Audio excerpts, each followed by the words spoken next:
Hey everyone, and welcome to this deep dive. I think this is going to be pretty relatable for us public servants. We're looking at Jennifer Pahlka's LinkedIn article, and it's called Controlled Burns, Megafires, and Public Service Now. All right, so I love a good metaphor, right?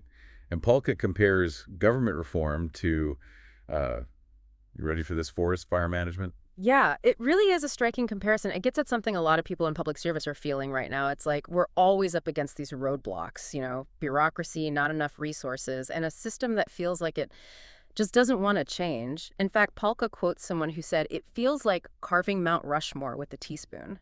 I bet a lot of us get that feeling. Oh yeah, definitely. I've had days where it feels like I'm getting nowhere. And then on top of all that, we've got this anxiety around these huge proposals for reform. Some of them are kind of scary, honestly. Do you see that thing about Vivek Ramaswamy? He's talking about maybe firing federal employees based on their social security numbers. Oh, yeah, that's one of those megafire approaches that Palka is warning us about. It's Yeah. like saying, all right, let's solve this problem of a dense forest by burning the whole thing down.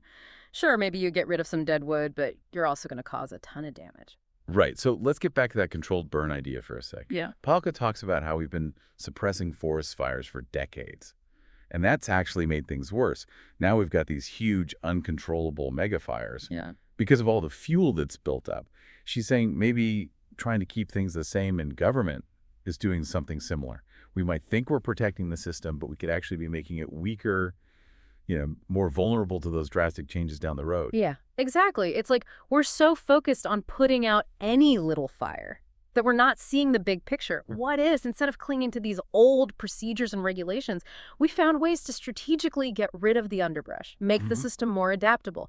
That's what Palka's getting at with that controlled burn metaphor. And that's where she brings up that story about the Air Force official, the one who actually wanted his department's budget cut by 50%. Now, at first, that sounds kind of crazy, right? But his reasoning was really interesting. He said having less money would force them to prioritize, streamline their processes, and really focus on what actually mattered.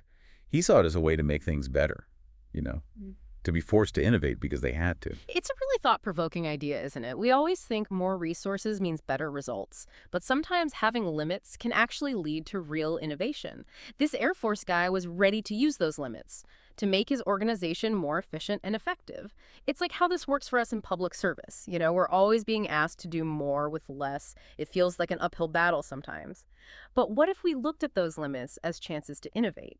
What if instead of just keeping things the same, we tried to do things differently, be more efficient with what we have? So we've talked about this whole controlled burn metaphor and how it relates to government reform. But let's get down to brass tacks here. What does this actually look like? How can we, as public servants, do these controlled burns in our own work or agencies? Well, that's where Palka's ideas about smart reforms come in. She's not talking about just cutting budgets or firing people at random. It's about being strategic, finding those outdated procedures and regulations that are slowing us down, streamlining processes and giving employees more power so they can make decisions and really own their work. So it's about making the system more agile and responsive, but without losing important things like merit-based hiring and accountability. Right, exactly. It's about finding that sweet spot between keeping what's working and making room for change. And I think the comments on Palka's article are really insightful. We get to hear from other public servants who have actually lived through these kinds of reforms. Yeah, like Dominic Campbell, he worked in local government over in the UK. He talks about how austerity measures were tough, but they made them rethink their whole operational model. And what's interesting is they didn't just make everything smaller, they actually reinvented the way they delivered services. Campbell says that's the key right there, that operational model reinvention. That's how you save money. A&D makes services better. So for those of us who aren't totally up on the lingo, what does operational model reinvention even mean for the government? It basically means taking a step back and looking at the whole system, like from the bottom up, asking questions like, what are we trying to do here? Who are we serving? And what's the best way to actually deliver those services? You might have to restructure departments, redesign processes, even bring in new technology. I see how that ties into the controlled burn idea. We're not just cutting things for the sake of cutting them. We're using limits as a chance to really rethink how we do things, get rid of all that underbrush, and build a system that can adapt. Exactly. And even though Campbell's example is from the UK, I think we can learn a lot from it here in the US. For sure. Now, not everyone in the comments is totally sold on this controlled burn approach.